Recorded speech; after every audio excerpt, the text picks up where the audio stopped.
Senator Eze Ajoku, President, Coalition of Societies for the Rights of Older Persons in Nigeria, says the refusal of government at all levels to pay pensions to their senior citizens and retirees amounts to financial abuse of older persons. Ajoku said this in Abuja at the commemoration of the United Nations World Elder Abuse Awareness Day 2023. You know that government refusing to pay pensions is a financial abuse on all the retirees. He lamented that various forms of abuses are meted out to older persons in the society without any punitive measures taken against the offenders. Ajoku emphasized the need for the signing of the Older Persons' Rights and Privilege Bill by President Bola Ahmed Tinubu to guarantee the protection of the rights of the elderly in the society.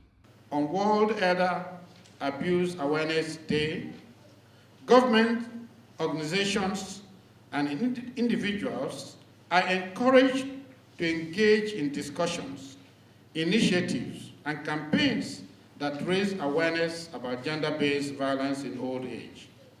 This includes sharing information, promoting dialogue, and advocating for the implementation of legal measures that safeguard the rights and well-being of older persons.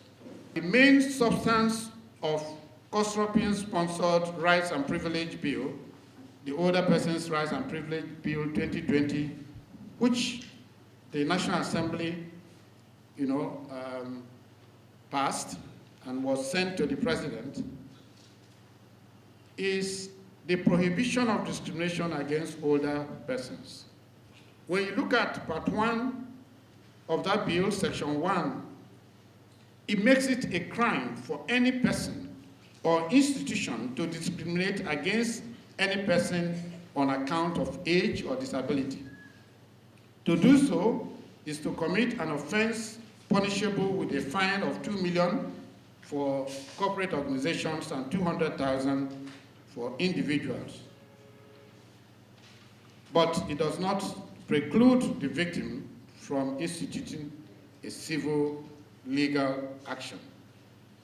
Our bill sought to protect the rights and privileges and dignity of older persons in Nigeria. It is important we highlight these along with this year's theme of gender-based violence.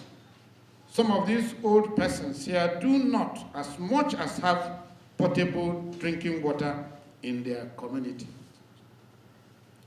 Elder abuse includes denial of rights and privileges. We call on the government to treat older persons as a class of vulnerable people. Monthly social security stipends, free medical by way of elders' health insurance, and more care or old people's homes will go a long way to improve the quality of especially the very vulnerable and fragile older persons in our communities. In commemorating this year's World Elder Abuse Day, we appeal to international organizations to assist grassroots organizations such as COSROPIN in addressing the pressing issues faced by older persons, particularly regarding gender-based violence and related challenges. Many organizations such as ours strive to promote and uplift the lives of older individuals. Partnership and collaboration support in funding, capacity building, and research will make a substantial difference in our efforts. Together, we can build a world where older persons are protected, respected, and valued, free from the scourging of gender-based violence. In his address, Dr. Nasir Sani Gwazo, Permanent Secretary, Federal Ministry of Humanitarian Affairs, Disaster Management and Social Development, represented by the focal person for older persons in the ministry, said the efforts of the ministry led to the establishment of the National Senior Citizens Center. He commended Senator Eze Ajoku and COSROPIN for working relentlessly to protect the rights, privileges, and dignity of older persons in Nigeria.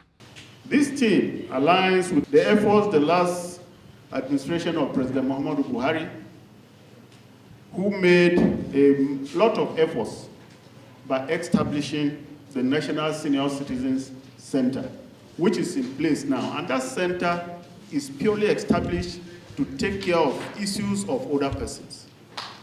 And this center is carrying out a lot of functions, developing and implementing productive activities and work schemes for senior citizens in the country. This, it is hoped, will bring a paradigm shift in the affairs of older persons, while the implementation of the National Policy on Aging will serve as a framework in order to drive the process of mainstreaming emerging issues concerning older persons, most especially the issue of elder abuse in the country.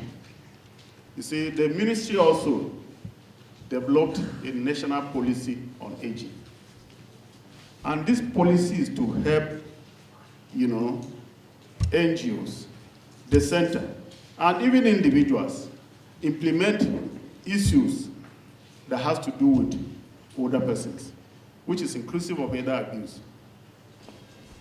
I must not forget to appreciate your efforts, COSROPIN, towards making a good number of the elderly population feel a sense of belonging by celebrating them yearly and improving their overall well-being.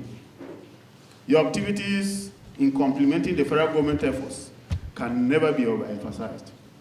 Hence, we call on you not to relent. In these efforts, our government will continue to partner with you in this regard.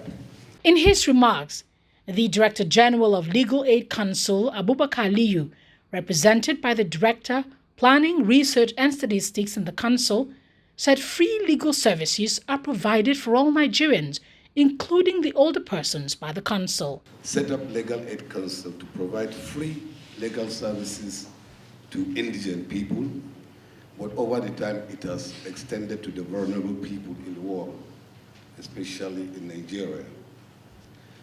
We have 36 state offices all over the country. We have 6 zonal offices in the zonal headquarters. We have about 30 local government offices now, and we're craving for more.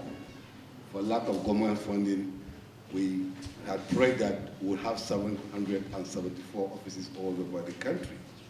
In the legal sphere, we have laws that protect the elderly. We have the International Human Rights Law, which gives and protects the principle of equality and non-discrimination, especially to the vulnerable people like the elderly people. We also have in Nigeria the Violence Against Persons Prohibition Act, which was just passed about a year or so ago. It also protects the rights of the elderly. The women, you know, you have the Convention of the Elimination of All Forms of Discrimination Against Women. We have other laws like that in this country, like the non-discrimination on elder, which has just been, I think, was this signed just recently? It is about to be signed, it has been transmitted to the presidency. We pray this present government will revisit it and sign it to law so that it can forcefully protect the rights of the elderly. We know that the elder abuse is an intentional act or failure to act that causes or creates a risk of harm to an older person. And that is very, very important. Why would somebody intentionally do an act to hurt an elder person? The United Nations World Elder Abuse Awareness Day is observed annually on June 15 to shed light on the global issue of elder abuse and promote the rights and well-being of the older persons in the society.